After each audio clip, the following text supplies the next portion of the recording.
Estamos aquí en la pulquería Las Vacas Verdes y de repente sale esa luz tan intensa en ese cerro que no sabemos qué es. Nunca la había visto en mi vida yo. ¿Qué es eso? Enfrente de la iglesia. Es un iluminado, ahorita vas Es a ver un cómo se orb. levanta y... Ándale, algo así. The most common type of UFO that you see in Tepoztlan are the ones that I recorded personally, and the weird balloons that I mentioned. Yeah, those are the most common ones. And another friend of mine, he recorded several of these at many different occasions. That yeah, he sent me those videos because he said he knows I love to see them. Let me show them to you. ¿Qué es esa luz que está ahí? Parece un espejo, pero ¿qué es?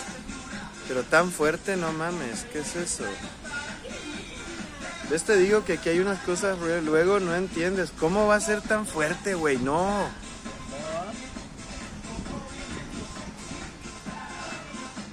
¿Qué es eso?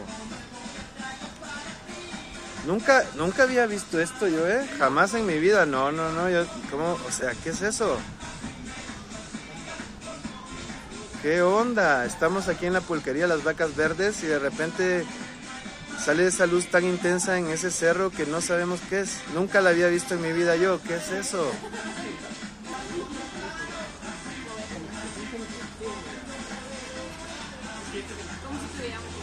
¿Qué es eso, güey? Yo nunca había visto tal cosa. Mira, se está disminuyendo ahora. O sea, ¿quién puso un espejo tan grande ahí? Dijeron que el Pentágono Mira, hay un orb. ha dicho esta mañana que eso no lo podían desmentir, ha pasado, pero era verdad. Es algo que tenemos que... C'est les journaux grecs qui ont annoncé que le Pentagone a afirmé que ça, c'est en forme de triangle, es un triángulo como dijiste, lo que el Pentágono está diciendo. Me ha dicho esa noche está los todo. You're not crazy, baby. Vamos, que ¡Las cities!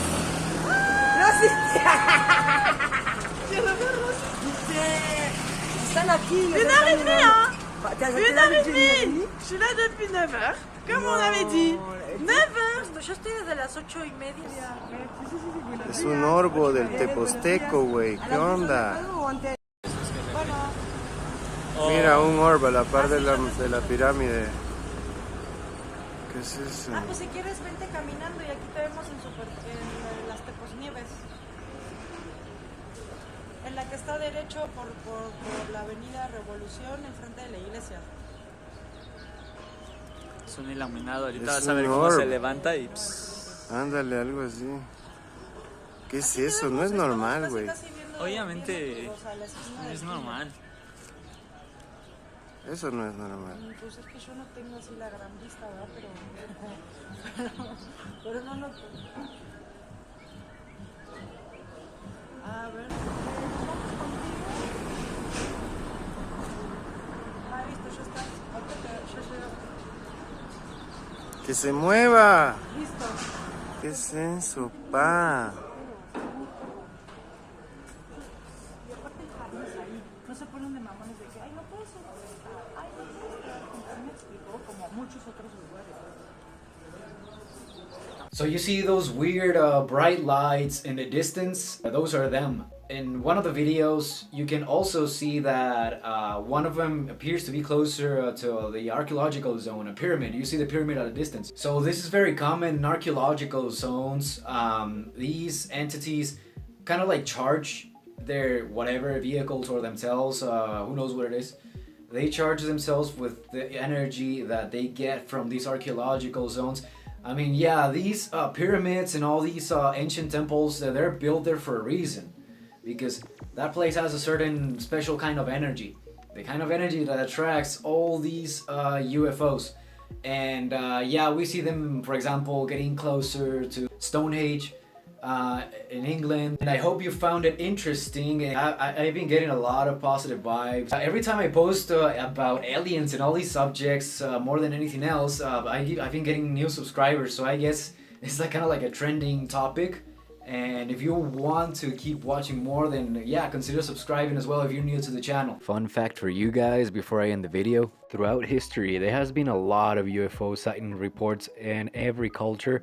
But right now we're talking about medieval times. Now, during this time, UFOs would appear hovering over battlefields. But of course, during those times, they didn't have any terms or knowledge of what they could be. So a name they will give them is the Shining Shields. And that's because people didn't know what they were, so they would look for similarities on what they knew to describe these objects. We see another example of this in the Bible when they describe the flaming cars or cars of fire, where the gods will come down from the heavens on their flaming cars or cars of fire.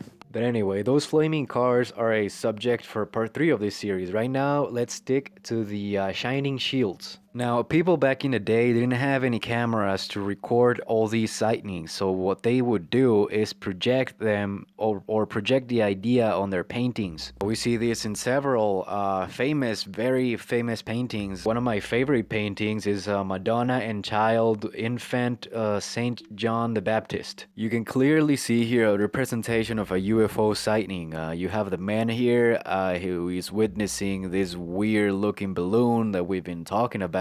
So we see that this UFO is very common throughout history and around the world, not only in Tepoztlan. And one thing that I have to mention about this is that not only me but also other ufologists and investigators have concluded is that they're not extraterrestrial.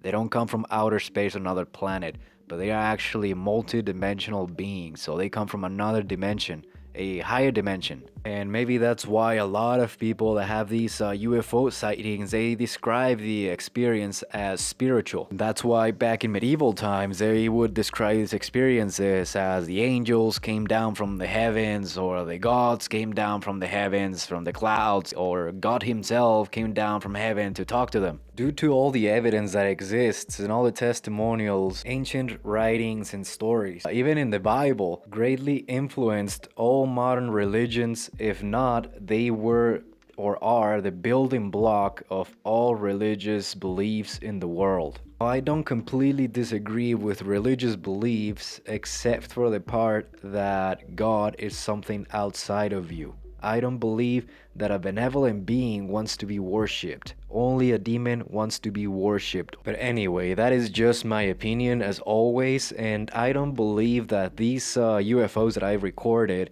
are evil. And that is it for this video. If you like the video, give me a thumbs up. That would really help me and I would really appreciate it. Stay tuned for part 3 of this series, and I promise it won't take me half a month to upload. Take really good care, guys, and I'll see you soon.